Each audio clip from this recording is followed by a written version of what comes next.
Tonight on FiOS1 News Now, with another nor'easter on the way for tonight, people across our area are still dealing with power outages from Friday's storm. How crews are dealing with the issue while also preparing for snow. And leaders including Westchester County Executive George Latimer voicing their frustration with the slow response from utility companies, what they say needs to be done, and the response or lack thereof from the power companies. Plus, a tree that crashed through the roof of a home during Friday's storm is removed. A look at the extent of the damage and how that family's coping. And the jury deadlocked. Why was a verdict not reached in the corruption trial of Joe Percoco? FiOS1 News Now. Good evening and welcome to FiOS1 News Now. I'm Mike Gilliam. And I'm Courtney Kane. Thanks so much for joining us. We'll get to all the day's top stories in just a moment, but first a check of that impending nor'easter. For that, we turn it over to meteorologists Joe Rayo and Joe Chaffee in the FiOS1 Weather Center. We begin now with Joe Rayo. He's tracking the approaching storm in the Lower Hudson Valley. Joe. Okay, thank you very much, Michael. And we have a winter storm warning everywhere in the Lower Hudson Valley, extending down into northern Jersey. I'll leave that for Mr. Chiappi in just a moment. That storm warning runs until early on Thursday.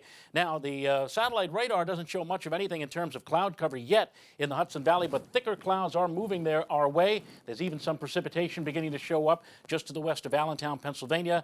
That initially, even in the Hudson Valley, may fall as a little bit of rain, but we do believe that as the night wears on, we'll get into a snowy type of weather pattern. Why rain initially? Look at these temperatures well above freezing. You wouldn't think we'd be calling for a snowstorm tomorrow, but indeed we do expect temperatures to drop to the freezing mark, and then tomorrow we'll hover near or just below freezing all through the course of the day. As to how much snow we're expecting, at least in the Hudson Valley, we're talking about 6 to 12 inches, and in the high elevation areas of Orange County and Ulster County and Sullivan County, there could be even more, in excess of 12 inches of the white stuff greeting you by the end of the day tomorrow. Now let's go over to Joe Chaffee. He's going to talk about the weather for New Jersey and Long Island. Joe. Gets more complicated down my way. We've got winter storm warnings up north and west of the Turnpike in New Jersey. We also have winter storm warnings up in northern Nassau County.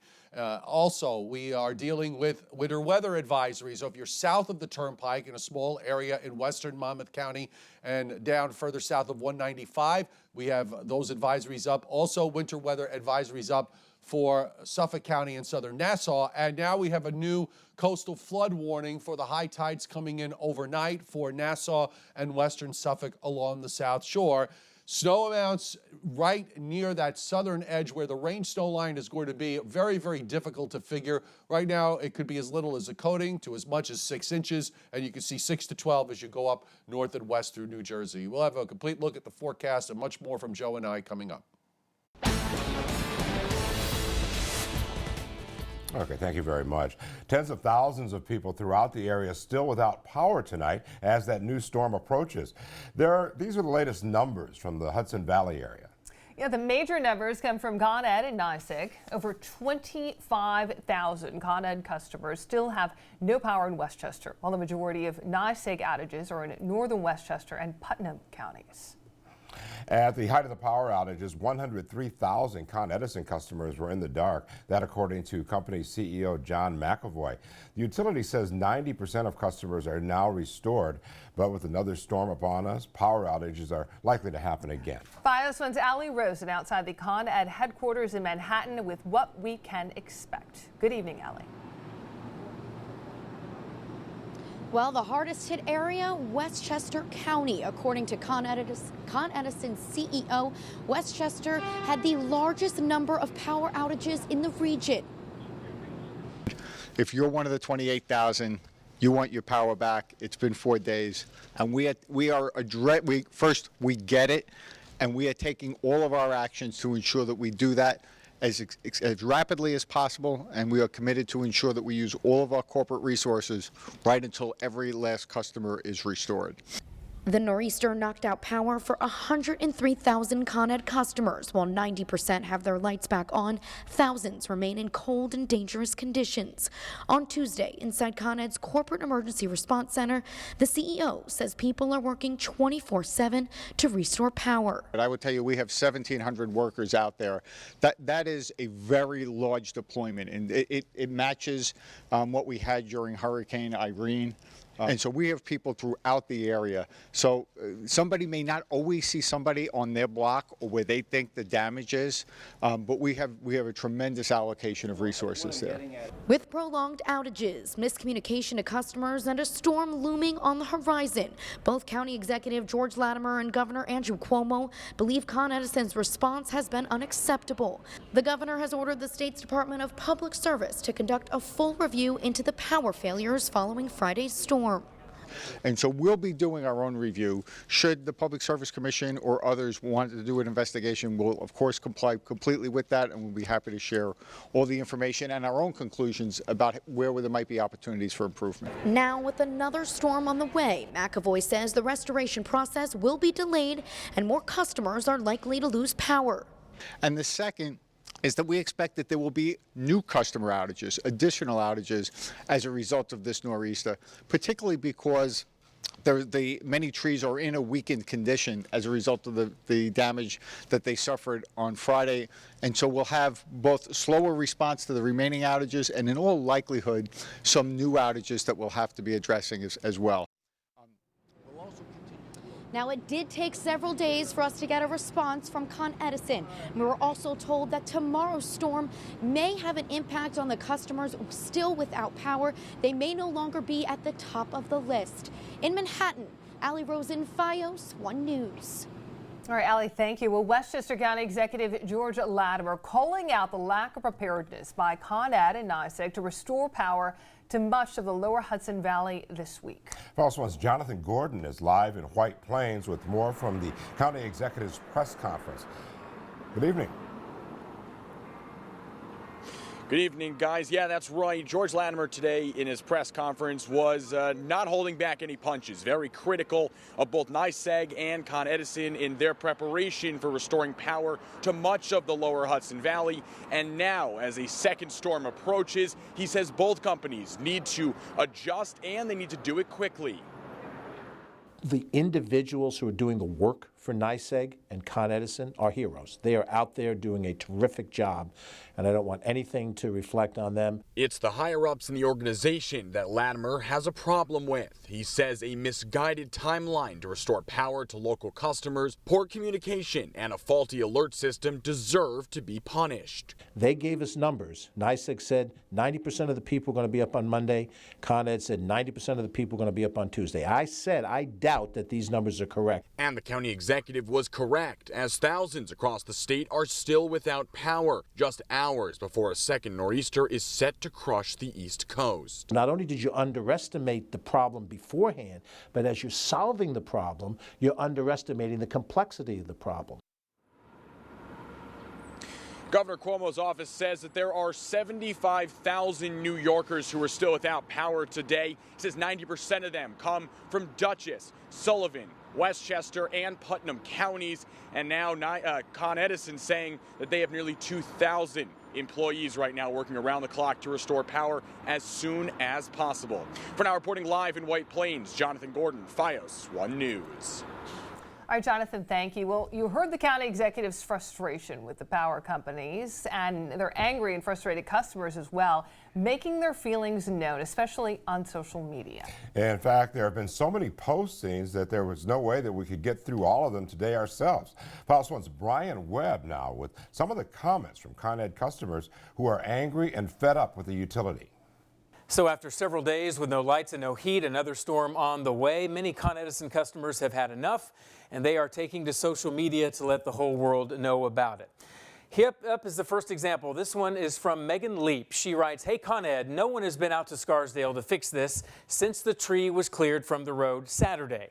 This is a main power line leaving hundreds without power in Scarsdale. Now the snow is coming tonight. Please help us. We are powerless." Up next, this one from BV. My restoration estimate is still 11 p.m. tonight, yet haven't seen a Con Ed truck in over 2 days. Literally zero evidence of work anywhere in my town or neighboring towns. Up next, Bernie P. writes, haven't had power since Friday. We've thrown out 2 refrigerator and 2 freezers worth of food. Our pipes will probably freeze by tomorrow. To top it off, Con Ed can't give me an answer as to when our power will be back on. Unacceptable. And finally, Oliver Bell writes, the biggest complaint people have about Con Ed is they can't provide any meaningful info. You put an estimated repair time, 11 p.m. Tuesday, on your website for the whole county. We know that is a lie. Please tell us where your crews will be today and what time. So, several Con Ed customers understandably upset, still in the dark, another strong storm heading their way, and not getting the answers they want to hear. I'm Brian Webb, FiOS1 News. And a little later in the show, we will have more on the difficulties customers have been having with NYSEG and communicating with that utility, as well as the difficulties we encountered today trying to get some answers from that utility. There are also still tens of thousands with no power in New Jersey. Now, the majority of those are in Sussex and Morris counties as JCP&L continues to work on getting the power back on. Both Orange and Rockland and Jersey Central Power and Light have minimal customers affected at this point. New Jersey's Governor Phil Murphy says the state is prepared for the coming nor'easter. Today at a press conference, he urged everyone to be cautious and stay off the roads during the storm. On the one hand, we don't want folks to panic, but on the other hand, prudency, responsibility, smart common sense is the words of the day. So please do not venture out onto the roads during the storm. We ask you to stay home so that road crews, whether they be state, county, or local, can attend to their duties. Our goal is to have our major highways passable for emergency vehicles, first and foremost, and capable of fully reopening for commuters once the storm has passed. And we'll have more from Governor Murphy on the storm preparations in New Jersey a little later in our newscasts. Well, preparing for tomorrow's storm can be tough if you're doing it in the dark. That was the case for people living on one block in Morris County until this afternoon when things started to look a little brighter, literally. That's right. FiOS1's Jessica Orban joins us now live with that story from Oak Ridge. Jessica. You know, Mike, Courtney, it's been a rough 5 days, to say the least, for people who live here on Heather Hills Drive. But this afternoon, water, power, and heat were restored, providing them with a little calm before tomorrow's storm. Walking up and down Heather Hills Drive earlier today, all you could hear was the sound of running generators. But those generators are being switched off for now. 4 days. Yep. Feels great, you know. It's a relief, you know, just a relief. Just being inconvenienced is a pain, that's all. But it's all good now. Oh, it's great. I mean, we've been running generators, you know, you get up in the middle of the night refueling your generator, and you got to worry about the house, you know. Plus, you know, I live by myself. Neighbors we spoke with say even though the power is back on, they're not putting their generators away yet as they prepare for tomorrow's storm. Changing the oil in both generators, getting ready for that, just gassing up all the cans, getting the snow blowers ready, and I'm ready for the power outage if need be. We're prepared. You know, it's been 5 days, so I don't know, you know, we're good. Well, I have the snow blower fueled up, and, you know, I'll just have everything up to par in the house. Hope for the best. Dave Wetzel is a firefighter here in Oak Ridge and said even for him, someone who's trained in emergency preparedness, being without power for this long has been draining. It's been tough. I mean, we have the generators, which did work well, but I mean, trying to, you know, just use specific things in the house. You can't use everything at once. It's been tough with the gas, trying to make sure that we have gas. Wetzel says despite how hard it's been, the neighborhood has come together. Losing a lot of sleep, trying to make sure that everything and everyone's, you know, getting the help they need here in the neighborhood too. Everyone's been helpful, you know, so it's we all kind of help each other out here on the streets and wherever, and even in the community. Now the people who live here on Heather Hills Drive might be calling on each other again soon to help deal with tomorrow's storm. Those we spoke with say they all have generators and they're ready to lend one to anyone who needs it. In Oak Ridge, Jessica Orban, FiOS1 News.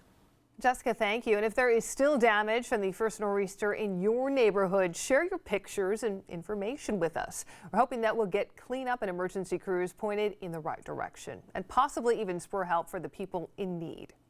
And of course, as the new storm hits tomorrow, make sure to share your snow pictures with us, as well as with the hashtag shown right there on your screen.